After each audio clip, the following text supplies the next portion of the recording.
get that number a little higher in the draft is, hey, get a Robertson Daniel drafted. Joining us now, a man who should have been drafted into the NBA. I'm just going to say it. What? Does he even agree with that one? Wagner College superstar and now BYU basketball assistant coach Quincy Lewis. Quincy, what went wrong with you in the NBA draft? Actually, I will tell you, Quincy Lewis was drafted into That's the right. NBA. Minnesota. A gopher. A gopher. That's right. A Quincy Lewis was drafted. He played for the Jazz as well. Hey, I will tell you, once when we were in Orem, my wife and I were moving into a condo. We're getting cable. And these two guys come to do the cable. My wife's in the back room, and this guy goes, "Look, I told you it was Quincy Lewis who lived here."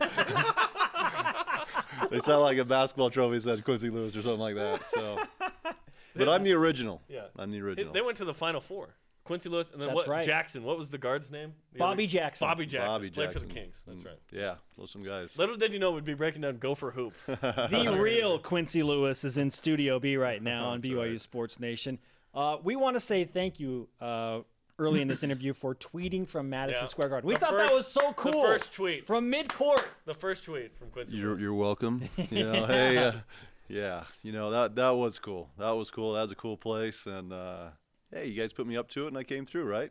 Absolutely. And you haven't tweeted since. So No. we want to figure out how to get you to tweet a second time. Like, is there something we can put out there again that would cause you to tweet again? Isn't that why we're meeting here again today? To figure out. To figure out, you know, I'm thinking, you know, it has to be something like a conference championship or Okay. NCAA, something like that. I mean, that's got to be something like that, right? We were hoping something during the summer. Ooh, summer. Because the season's a little way, like next March is a little far for us. Yeah, throw something kinda out. stick right here. You We can take throw it it has to be month some- at a it has to be something big, though, right? I mean, we've Yeah. set the bar pretty high right now. like if we Yeah. come to the Marriott Center and make a half court shot before you do or something one day. Can we do something like that? Then you'll tweet again, like with the Lone Peak 3 It would be hard back. to do. How about that, Coach? Yes. You with the Lone Peak 3 in the newly renovated Marriott Center, or the Marriott Center Annex when it's completed. The annex. Well, I that's like. October. Ooh, that It's is a little April. further away, but I like it. I like the train of thought here. You know, something big. Marriott Center. We challenge you to if one of us. It could just be me too. I'm pretty good at half court shots. I don't know if you heard in Vegas. One and done. I just made it. I'm wondering if you can get it to the rim. Oh my gosh, get out of here. Do you even know who you're talking to? I was ousted in the first round of the playoffs in Provo City League. Like, that's the kind of athlete that I am.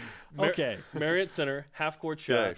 Okay. If I make one before you, you tweet with the Lone Peak 3. All right. Like, they're back. Hey, when we get into camp here in the summer, we'll do it. It's on. And you Okay. take up all the gyms on campus. Jerem, don't screw it up, man. You got to make the shot now. Bring it on, man. More important things like actual games, not including Provo City League, for BYU basketball, just announced the Hoop Hall Spectacular, whatever you want to call it, in Los Angeles at Staples Center, taking on USC. How did that game come to be in early December? You know what? Tim Lacombe does a lot of our scheduling, and I'll tell you what, that guy works really hard at it to try and get us the very, very best games that he can get. And that one is really exciting. It's part of a doubleheader, as you can see right there. But that one will be fun. Southern California was really good last year, and I think they'll be good again. The schedule is always something fun that you try and put together during the summer, and you announce the non-conference, then you announce the conference later. But how's that schedule coming with Tim Lacombe? I know primarily running them. Yeah, you know, I've seen some things that are possibilities and things that might happen, and I think there'll be a few others that come down the pipe that are just as exciting as that one. All right. Quincy Lewis with us on BYU Sports Nation. We're talking about BYU basketball. When you play in NBA arenas, what does that do for your team and their psyche and their mentality? You know what? It's just such a good experience for your guys, you know, and you've been on the biggest stages, and then when you really get into that conference tournament or an NCAA tournament, then I don't think there's as many jitters or wide-eyed. I think you're ready to go. You've been there before. In non-conference play, potential plans, just for the fans to know, in the Staples Center, as announced, United Center in Chicago, and Vivint Smart Home Arena potentially as well. So exciting. What's it like to have the Lone Peak 3 back? That's what we call them, man. Yeah. The Lone Peak 3. You know what? It's really fun. You know, you see Teach come back here in the last few weeks, and then Eric just recently. And what's really exciting to see how those guys are going to work with, the guys that we have like Elijah and, and KD and some of these guys. And I really see that being a good fit. We did a show with Eric Mika and Jamal Williams. Those were our two guests right before Eric went on his mission. So tons of personality. In your conversations you've had with Eric since he's been back, and it's only been a few days, what's his temperament like as a return missionary? Eric goes on the mission, and some guys come back and they're really in that mission mode. And I think Eric had a great mission experience from talking to him. But Eric is Eric, and he's smiling, and he's a little bit of a goofball, but it's part of what makes him such a good guy. Taller, bigger, lighter, what? What? He's all of 6'10". He's all of 6'10", and maybe a little bit more, But little pasta. You know what? He looks really good. He looks really good. It's something that you can be concerned about a little bit at times. You know that they'll work and get it off, but he looks really good. When was the first time you saw those three guys play together? Speaking of TJ Haws and Nick Emery and Eric Mika, and you thought, wow, these guys could be really special. Sixth grade. Sixth grade. No, that would be the first time I saw them play together. Eric was in my camp all the way through, up until ninth grade.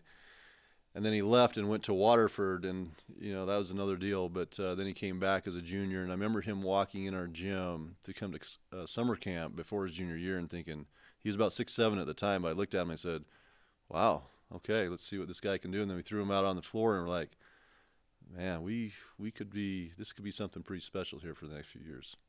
When did you realize as they continued to develop together, and you got Eric Mika, I think, just for his senior year, right? Yeah. So he sat out. He played. He says, "I'm the only junior jazz player ever to be offered a D1 scholarship."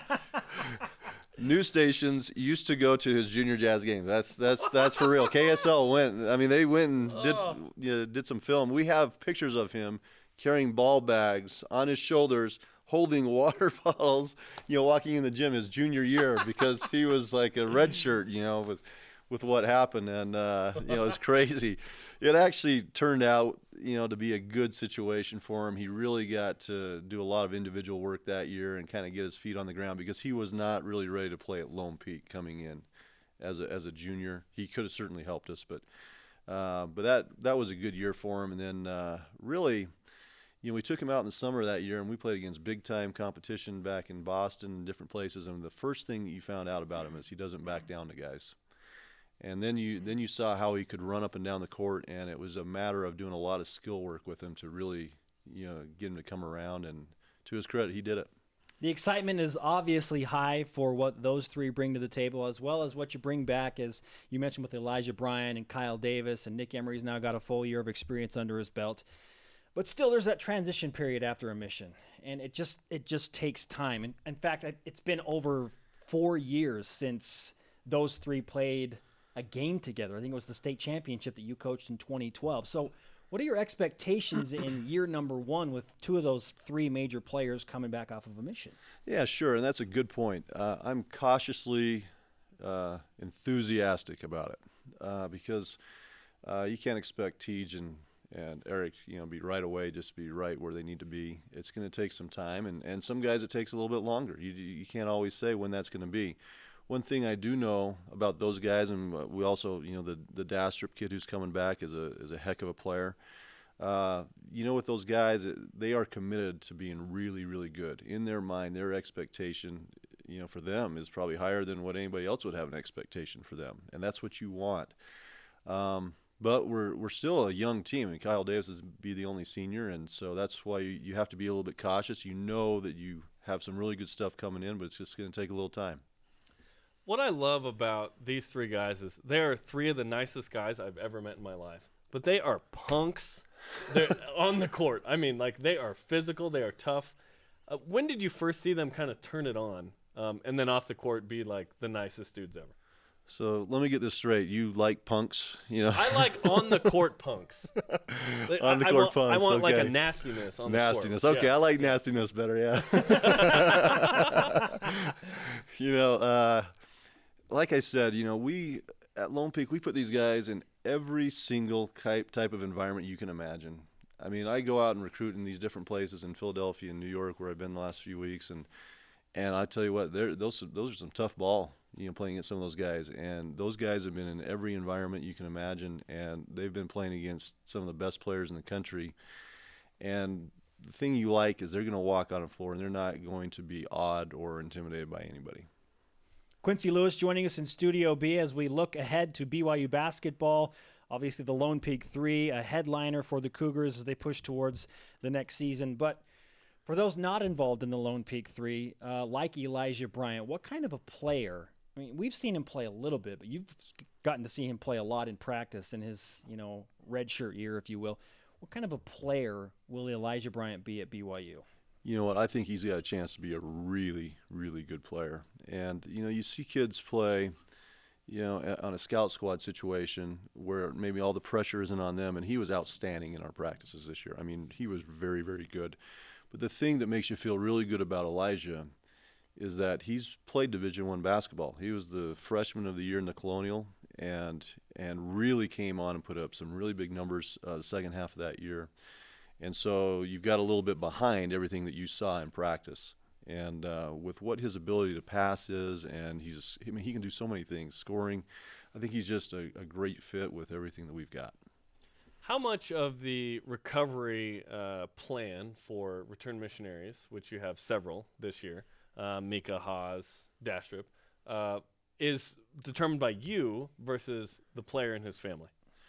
You know what? From what I understand, and this is something I actually talked to Marty about a long time ago, is when Tyler came back, kind of came up with a plan that was going to be the best thing for return missionaries to do to really come back without getting hurt, because you just don't want to throw them in there and have them going, and then all of a sudden they're hurt in a week because they haven't played for 2 years.